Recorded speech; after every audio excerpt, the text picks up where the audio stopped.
Hello guys, मैं एक नाच गीत लेके आई हूँ और अच्छा लगेगा तो प्यार दुलार ढेर सारा बरसाना और लाइक सब्सक्राइब करना और कमेंट में बताना आप लोग को नाच गीत कैसा लगा।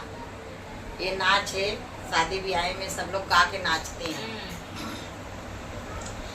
ऊंचे खाले बाया गन बोवाला छोटी नाना दी, ऊंचे खाले बाया गन बोवाला छोटी नाना दी, बोवाला छोटी नाना दी, बोवाला छोटी नाना दी, ऊंचे खाले बाया गन बोवाला छोटी नाना दी। ससुर मोर बोवले ससुइया मोर बोवावली, ससुर मोर बोवले ससुइया मोर बोवावली, हमहू अपने पियवा संग बोआइब छोटी नाना दी, हमहू अपने पियवा संग बोआइब छोटी नाना दी। ऊंचे खाले बाया गन बोवाला छोटी नाना दी, ऊंचे खाले बाया गन बोवाला छोटी नाना दी।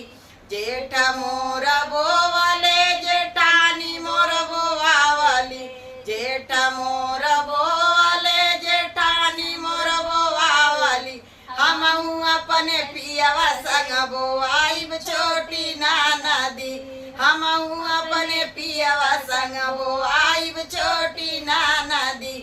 ऊंचे खाले बाया गन बोवाला छोटी नाना दी, बोवाला छोटी नाना दी, बोवाला छोटी नाना दी। ऊंचे खाले बाया गन बोवाला छोटी नाना दी। देवरा मोर बोवेला देवरनिया मोर बोवावेली, देवरा मोर बोवेला देवरनिया मोर बोवावेली, हमहू अपने रजऊ संग बोआइब छोटी नाना दी, हमहू अपने पियवा संग बोआइब छोटी नाना दी।